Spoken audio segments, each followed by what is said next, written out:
Apocalipse, capítulo de número 2, a partir do versículo 1. Escreve ao anjo da igreja que está em Éfeso: isto diz aquele que tem na sua destra as 7 estrelas e que anda no meio dos 7 castiçais de ouro. Eu sei as tuas obras e o teu trabalho, a tua paciência, e não podes sofrer os maus. Puseste à prova os que se dizem ser apóstolos e não são, e tu o achastes mentirosos, e sofreste e tendes paciência, ou seja, uma paciência sofredora, e trabalhaste pelo meu nome e não te cansaste. Tenho, porém, contra ti que deixaste a tua primeira caridade. Em outra versão diz o teu primeiro amor. Lembra-te de onde caíste, arrepende-te e pratica as primeiras obras. Quando não, brevemente a ti virei e tirarei do seu lugar o teu castiçal, se não se arrependeres. Tens, porém, isto, que aborreces as obras dos nicolaítas, os quais eu também aborreço. Quem tem ouvidos, ouça o que o Espírito diz à igreja, ou às igrejas. Ao que vencer, dar-lhe-ei a comer da árvore da vida, que está no meio do paraíso de Deus. Amém. Vamos sentar. Que o Espírito de Deus fale profundamente no nosso coração. Nós estamos vivendo os últimos dias da igreja na terra. Quando todo esse momento que nós estamos vivendo começou a acontecer, eu liguei para um homem de Deus, um pastor do Rio de Janeiro, e eu falei: ei, pastorzão, e tudo isso? Ele disse assim: meu filho, ele é um senhor, entramos em contagem regressiva. Eu respeito aqueles que não conseguem crer nisso, mas eu me associo a tantos outros que acreditam que Jesus está por vir e que Ele vai voltar, pelo simples fato de ter dito que iria voltar. Bom, irmãos, pensando na verdade do arrebatamento, eu penso também que há uma necessidade muito grande para aqueles que de fato creem no arrebatamento da igreja, a refletirem sobre essas 7 cartas endereçadas não apenas às 7 igrejas da Ásia, mas a todas as e qualquer igreja espalhada sobre a terra, espalhada no mundo, independente do tempo. Porque as 7 cartas, as 7 mensagens, as 7 igrejas enviadas, na verdade são despertamentos que devem atingir, chacoalhar, despertar a nossa vida enquanto cristão, porque não se refere apenas a uma igreja local, mas a igreja como indivíduo. A igreja local é a Ebenezer, mas dentro da Ebenezer existe um monte de igreja. Aqui hoje, por exemplo, dentro deste templo, existem quase 400 igrejas, porque você é uma igreja, você é morada de Deus, você é templo do Espírito Santo. Então todas as vezes que a gente lê uma dessas cartas e medita nelas, Deus está falando a igrejas, agora não local, geográfica, mas a igrejas individuais, que inclui você, que inclui a mim. A carta começa, a igreja de Éfeso, a primeira igreja, e o Senhor endereça essa carta a Éfeso, mas passando pelo anjo da igreja, pelo pastor da igreja, porque entendemos também que a visão de Deus para uma igreja local, ela passa pelo pastor desta igreja. Então, quando ele escreve a igreja de Éfeso, ele começa com uma apresentação, uma autoapresentação específica do remetente. Há uma apresentação específica, personalizada, porque é estranho e ao mesmo tempo maravilhoso, como que Deus fala no coletivo, mas individualmente a cada um. Às vezes o mensageiro, ele tem 40 minutos de palavra, e os primeiros 15 minutos falou com o irmão do lado, mas foi o meio que falou com você, e de repente com o irmão da frente, foi no final da mensagem.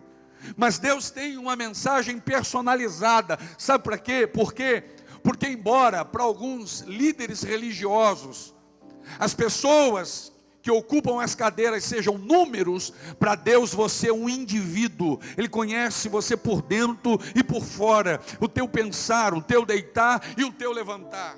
Você não é um número no hall de membros, você é um indivíduo que Deus conhece. Deus não trata conosco apenas no atacado, Deus trata no individual. Existe um texto na Bíblia que ele deixa uma multidão de uma banda do rio e atravessa todo o mar para tratar com uma só pessoa, mesmo sabendo que entre a sua saída e a sua chegada haveria uma tempestade. Então ele escreve à igreja de Éfeso e ele faz uma apresentação dizendo: isto diz aquele que tem à destra as 7 estrelas e que anda no meio dos 7 castiçais. As estrelas aqui ele compara aos pastores, e os castiçais às igrejas.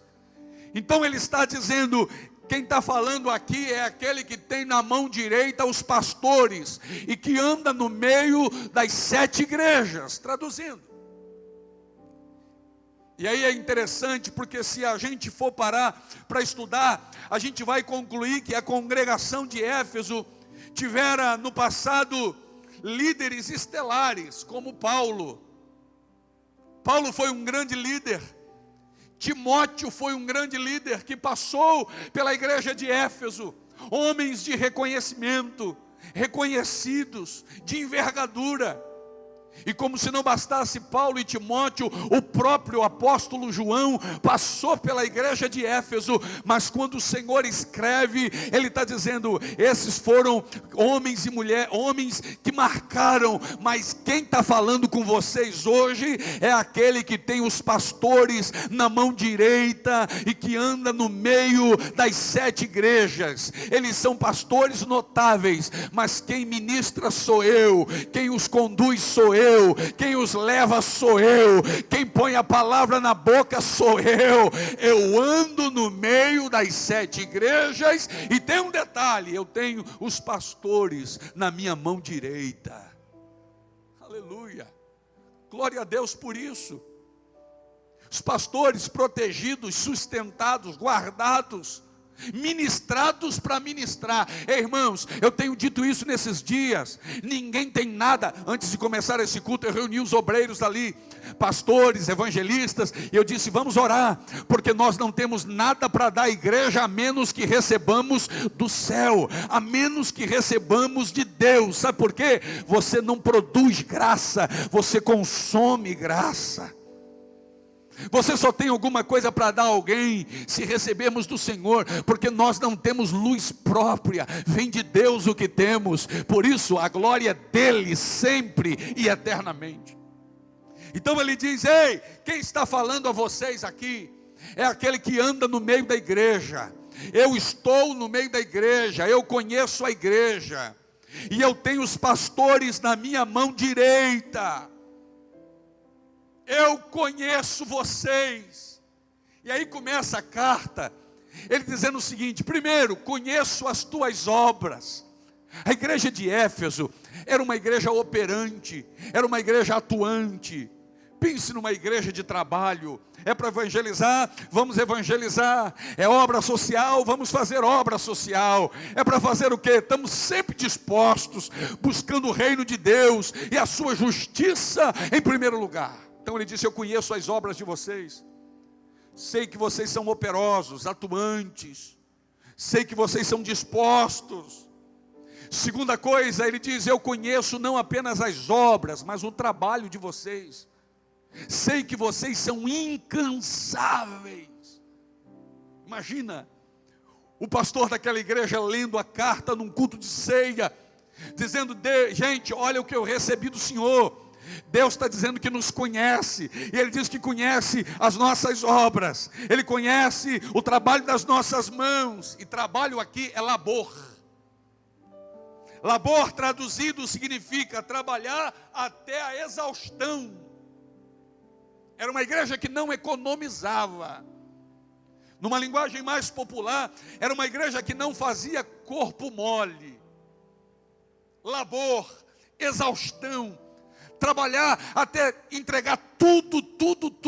Era uma igreja que não economizava. Irmãos, tem uma coisa que me deixa triste, é ver a gente oferecendo para Deus alguma coisa economicamente. Ei, chega nesse lugar e entrega tudo, derrame tudo, quebre o vaso, não apenas abra o vaso, mas quebre ele e derrame cada gota. Pastor, mas e amanhã? Oh querido, aquele que dá recebe, Deus tem mais. Se você der a Ele, você recebe dele, porque Ele não fica devendo nada a ninguém. Então Ele está dizendo: conheço o trabalho, o labor de vocês. O problema não é esse, querido. O problema é que muitas vezes, enquanto Maria está aos pés de Jesus, a Marta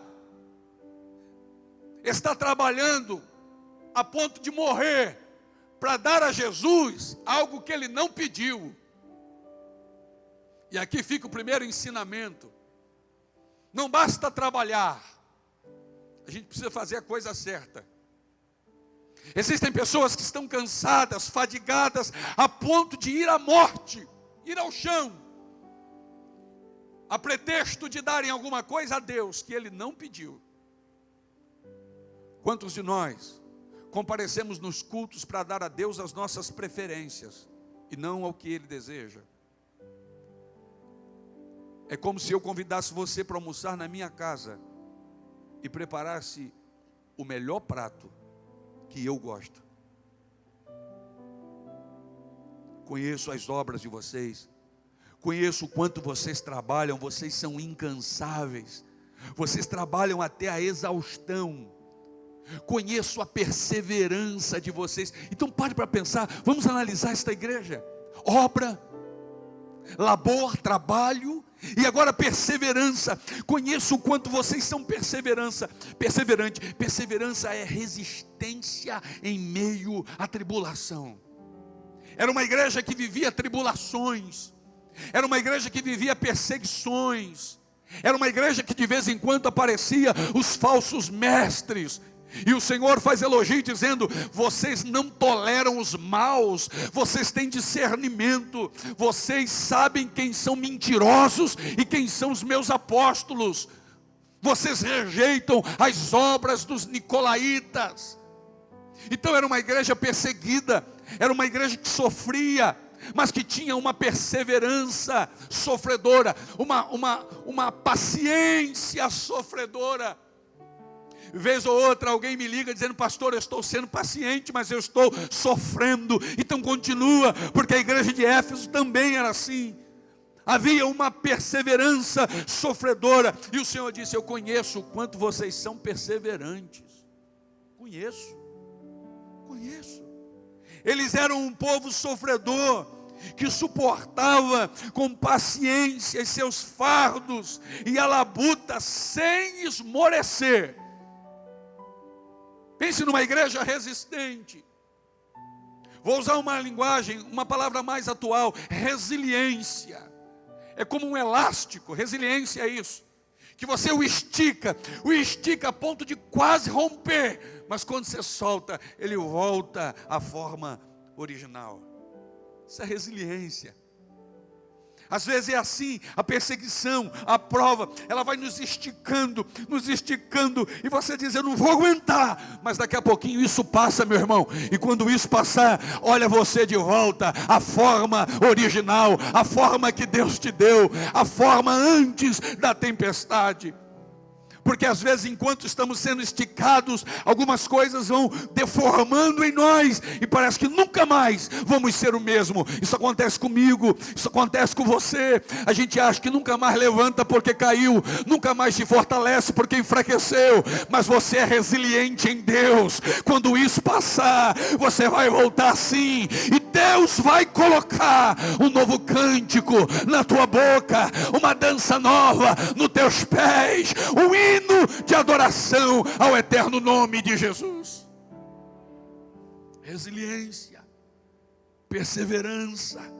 Conheço vocês. Agora, irmãos, vem comigo. Uma igreja cheia de obras, uma igreja que trabalhava até a exaustão, uma igreja perseverante, uma igreja com discernimento aos nossos olhos. É a igreja perfeita. Aos nossos olhos, a igreja perfeita. Mas aquele que estava no meio dos candeeiros conhece o coração. Aquele que caminhava entre os 7 castiçais de ouro conhece o coração. Aquele que tem na sua mão direita os pastores conhece o coração. E aí eu vou dizer para você, qual é a real condição desta igreja? Qual é, de verdade, o real diagnóstico desse povo? Aleluia. É aí que entra o porém de Deus. Aí ele diz o seguinte: tenho porém contra ti. Agora vem a parte difícil. O Senhor disse: olha, trabalho de vocês, parabéns. O labor de vocês, parabéns. A perseverança de vocês, vocês não saíram da igreja, parabéns. Vocês não abandonaram o ministério, parabéns. Vocês não deixaram de cantar no altar, parabéns. Vocês não deixaram de Petran, parabéns. Vocês não deixaram toda a mídia, vocês não deixaram o diaconato, parabéns. Vocês são incansáveis, vocês são resilientes, parabéns. Porém, tenho contra ti. Como se Deus dissesse para mim: ô Luiz, parabéns, você não deixou o altar. Com toda a tempestade, parabéns, você não deixou o ministério. Porém, tenho contra ti que deixaste uma outra coisa. O que, Senhor? Deixaste a primeira caridade. Deixaste o primeiro amor. Eles apresentavam obras, apresentavam labor, apresentavam perseverança e cuidado, porém deixaram o primeiro amor. É aqui que eu queria pensar com os irmãos. O que fazemos para o Senhor é importante, mas o motivo pelo qual fazemos é ainda mais importante. As tuas obras, as minhas obras, as obras desta igreja local são importantes. Cantar, pregar, filmar, projetar, operar, diaconar, que seja, evangelizar, pastorear, tudo isso é muito importante, mas o motivo pelo qual fazemos isso, talvez seja e é mais importante. Qual é a motivação? Qualquer outra motivação que não seja por amor a Jesus, é motivação errada. Se não for pela paixão que inunda o nosso coração de amor ao Senhor, é motivação errada. O que fazemos para o Senhor é importante, mas o motivo pelo qual fazemos é ainda mais importante. Eles erraram na questão que mais valia na avaliação daquela prova. É como você pegar uma prova na faculdade, e lá estão as primeiras questões, são de múltiplas escolhas, e você vai escolhendo. As outras são também mais simples, e por serem mais simples, vale meio ponto, a outra vale 0,75, mas lá no final, existe uma questão que vale 6, e a média é 5, E aí você veio bem em tudo, mas chegou na principal questão, você foi reprovado e não alcançou a média. Era mais ou menos isso que o Senhor estava falando à igreja de Éfeso, dizendo: olha, o trabalho de vocês, ok, pontuaram. Olha, o labor de vocês, a maneira incansável, ok. A disponibilidade para o trabalho, ok, pontuaram. Olha, a perseverança, não desistir, a resiliência, voltar, parabéns, vocês pontuaram. Mas na questão que mais valia, eu tenho contra vocês que vocês foram reprovados o primeiro amor. Porque não adianta trabalhar incansavelmente, não adianta desmaiar de pregar, não adianta desfalecer de evangelizar, não adianta chegar cedo e último a fechar a igreja, se a motivação não for o primeiro amor, a paixão por Jesus, Jesus no centro. Aí o louvor foi bonitinho, a mensagem foi legal, tudo estava organizado, mas faltou amor. Que nesta manhã de ceia, o nosso coração se encha de amor a Jesus. Se nesta manhã de ceia, a gente transborde, mas antes disso, que a gente avalie qual é o tanto que eu amo a Jesus e o porquê que faço aquilo que estou fazendo. Eu posso fazer porque estou só acostumado a fazer. São 19 anos. Acostumei. Mas lá atrás a essência ficou. E o Senhor está dizendo: ô Luiz, legal, mais um templo. E ele está bonito. Parabéns, vocês pontuaram. Porém, tenho contra vós que perdestes o primeiro amor. Deixa eu compartilhar uma verdade aqui com os irmãos. Aquela igreja não perdeu o amor. Aquela igreja perdeu o primeiro amor. É diferente. Perdeu a intensidade com que amava o Senhor. O fervor com que amava anteriormente. Continuam amando. Eu não tenho dúvida de que todos nós que estamos aqui amamos a Jesus. A pergunta é: o quanto amamos?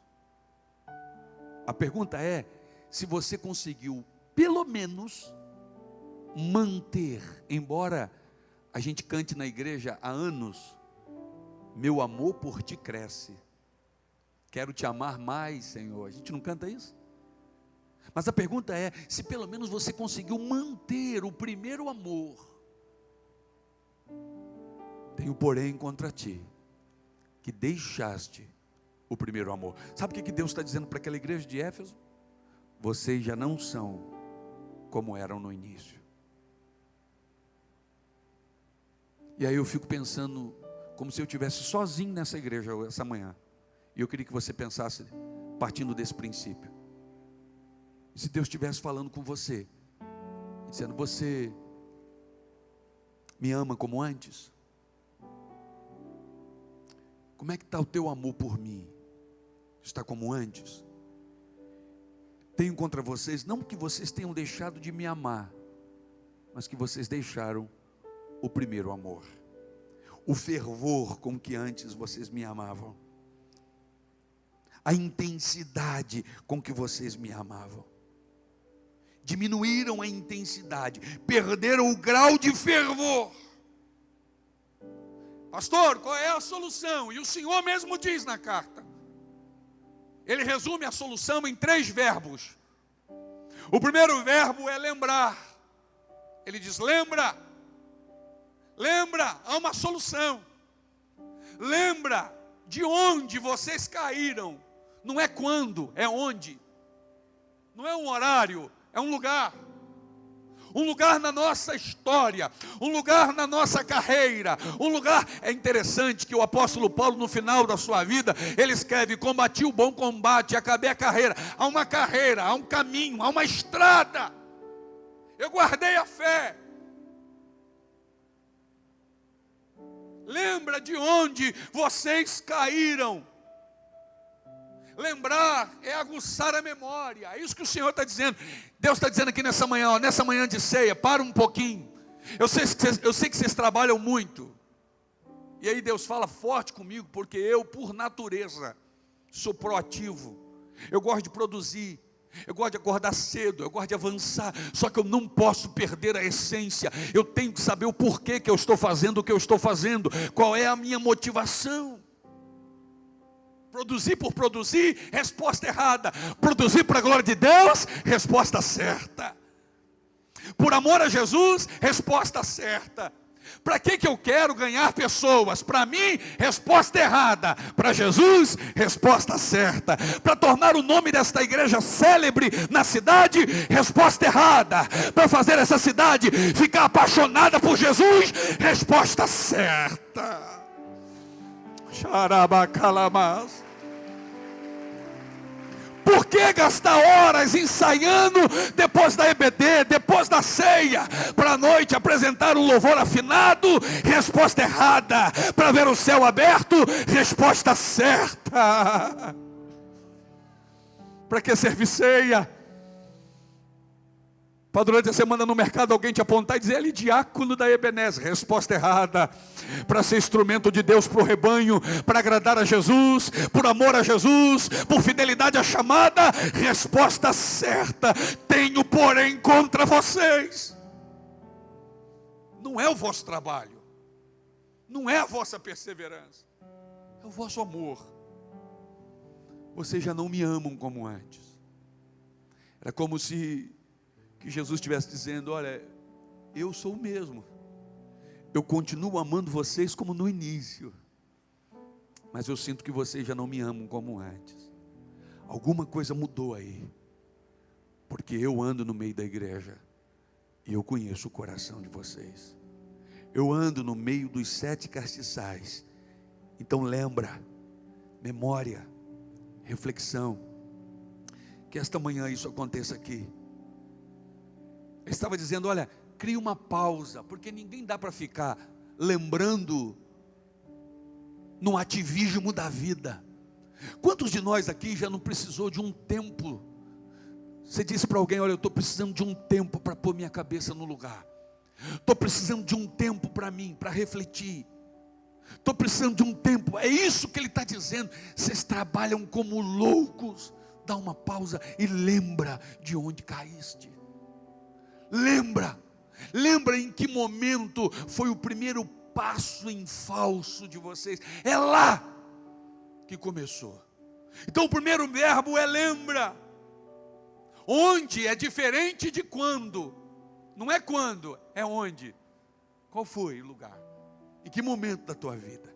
O segundo verbo, como solução para essa questão, é arrependa-te ou arrepende-te. Arrependimento. E interessante que arrependimento é marcado por tristeza interior. O anjo está dizendo assim, o Senhor está dizendo ao anjo da igreja: olha, avisa para esta igreja, para eles sentirem o que eu estou sentindo. Eu estou triste, mas que neles haja tristeza de arrependimento. Arrependimento. Eu nunca vi ninguém arrependido dando gargalhadas. Normalmente é quebrantado. Mas para ter arrependimento tem que ter reconhecimento. E só reconhece quem para refletir. Só reconhece quem se quebranta e diz: esse sou eu, pastor. Esse sou eu. Eu tenho que admitir isso, pastor. Eu não tenho amado o Senhor como já amei. Com a intensidade como que eu já amei. Com o fervor que eu já amei. Então, arrepende-te. Arrepende-te. A esperança para o arrependido, a renovo para o arrependido. E o terceiro verbo é desafiador, é voltar. Ele diz: lembra, arrepende-te e volta. Voltar às vezes é difícil, né, irmãos? Porque a gente foi tão animado, a gente foi tão rápido, e hoje a gente está tão alto que é tão difícil descer. Era mais fácil enquanto você era membro, mas agora pastor, para descer é difícil. Diácono, para descer agora é difícil, porque a gente subiu muito. Pregador, músico, subiu tanto que para descer era difícil. Se fosse lá no início, a igrejinha do Outeiro, 15 pessoas, era mais fácil descer. Mas agora subimos muito, né? Só que não tem outro jeito. Lembra? Arrepende-te e volta. Volta às primeiras obras. Aqui está o segredo, querido. A Bíblia contextualiza a própria Bíblia. Escute aí. Quer viver as mesmas coisas que você já viveu um dia? Volte a fazer as mesmas coisas que você já fez um dia. Volta, diz o Senhor. Volta. O problema da gente é que na ânsia de ver Jesus, a gente faz como Zaqueu. A gente sobe na árvore. Só que quando Jesus chega, Jesus diz: parabéns, Zaqueu. Subiu aí nessa figueira brava. Só que o segredo não é subir. O segredo é voltar, é descer. Então não suba tão alto que você não consiga descer quando Ele chamar. Lembra-te, arrepende-te e volta. Voltar é recomeçar. E o amor de Deus é tão lindo por nós, irmãos, que é como um amigo que chama outro e diz: olha, eu sinto que a nossa amizade já não está como antes, mas vamos fazer o seguinte, vamos zerar. É isso que o Senhor está dizendo para aquela igreja de Éfeso. Volta lá atrás e zera. Eu estou disposto a zerar para a gente começar novamente. Eu acho que essa manhã é uma manhã em que todos nós poderíamos aceitar Jesus de novo. Penso que nesta manhã era a manhã em que todos nós podíamos nos converter novamente. A começar por mim. Essa é a manhã em que todos nós deveríamos vir à frente do altar e renovar nossa aliança com Jesus e dizer: Senhor, eu estou voltando. E eu agradeço pela tua misericórdia, porque ela me dá a condição de poder zerar e recomeçar.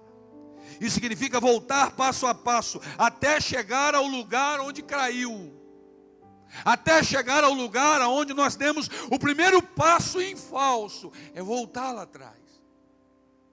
Então qual é o propósito hoje desta palavra? Trazer profunda reflexão a cada um de nós aqui hoje, a cada um de nós. Éfeso não perdeu o amor, Éfeso perdeu o primeiro amor. Eu tenho certeza que você ama Jesus, como eu também o amo. A pergunta é se nós o amamos como o amávamos um dia. E aí ele diz: olha, lembra, arrepende-te e volta. Por quê? Porque eu tenho promessa ao que vencer. Eu tenho promessa. Quem tem ouvidos, ouça o que o Espírito diz às igrejas. Ao que vencer, dar-lhe-ei a comer da árvore da vida, que está no meio do paraíso de Deus. Quem crê nessa palavra, nessa promessa? Vamos ficar de pé, por favor.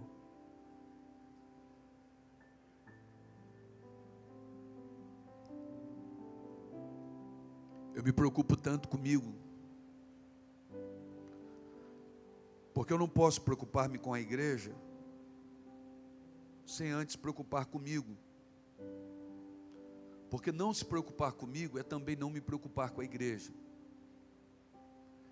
E essa é uma das minhas maiores preocupações. Sabe a bicicleta? Você pedala, pedala, pedala, pedala e ela anda. Você para de pedalar e ela não para na mesma hora. Ela continua no embalo. Essa é a bicicleta.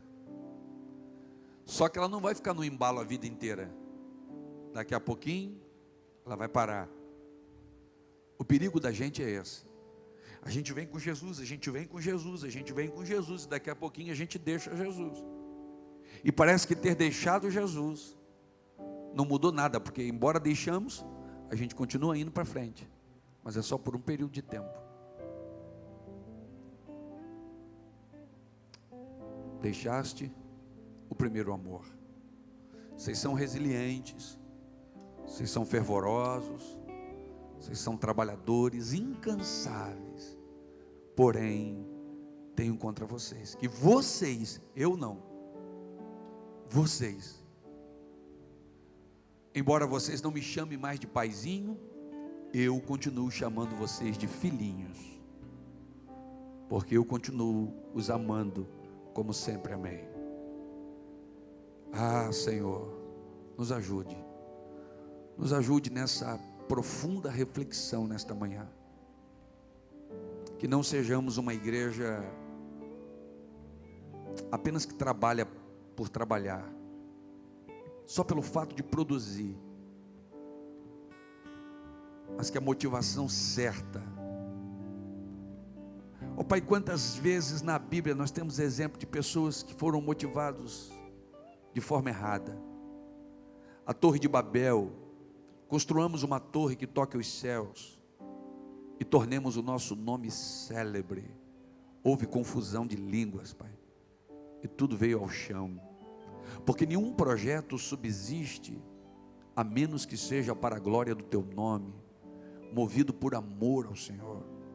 Ensina a nossa igreja, Pai, ensina. Como é bonito uma igreja que trabalha, como é lindo o ministério de louvor que toca, que canta bem, afinado. Como é bonito uma igreja ter pregadores eloquentes, instruídos no grego, no hebraico, na homilética, na hermenêutica. Como é bonito ver departamentos atuando. Como é bonito ver a obra social, Pai, dividindo pão, assistindo pessoas. Mas mais bonito que tudo isso é ver uma igreja que te ama profundamente e que tudo que faz porque te ama. Ensina-nos isso, Senhor, que de verdade nessa manhã o nosso amor pelo Senhor cresça. Senão a nossa mensagem vai ser insuficiente, a nossa canção será insuficiente, porque nós vamos ficar abaixo da média esperada, Pai. Por isso nós te pedimos, contempla o nosso coração, pois ele é derramado no teu altar. Em nome de Jesus, queima toda a palha que existe em nós. Queima, Senhor. Pai, que nessa manhã a ficha caia, que nessa manhã a nossa consciência seja honesta para conosco, a fim de que possamos nos avaliarmos e descobrirmos a intensidade com que te amamos de verdade, ou se tudo que cantamos ou pregamos é apenas retórica, frase decorada, ou se de fato, Pai, nasceu no nosso coração, é verdadeiro. Pai, se não for, nós nos arrependemos nesta manhã aqui e te reconhecemos novamente como nosso único e suficiente Salvador, pedindo, Pai, nos ajude a voltar ao primeiro amor, às primeiras obras. Nos ajude, por mais difícil que seja, por mais árduo que seja, ter que voltar o caminho já percorrido, que a gente volte, mas que a gente não cometa a insanidade de continuar do mesmo jeito, porque do mesmo jeito não dá. Nós te queremos acima de qualquer coisa, que não nos conheçam, que não nos reconheçam, mas que nós te amemos, Senhor, e tudo que possamos fazer, façamos para a glória do teu nome e motivados pelo amor de Deus e a Deus que está em nosso coração.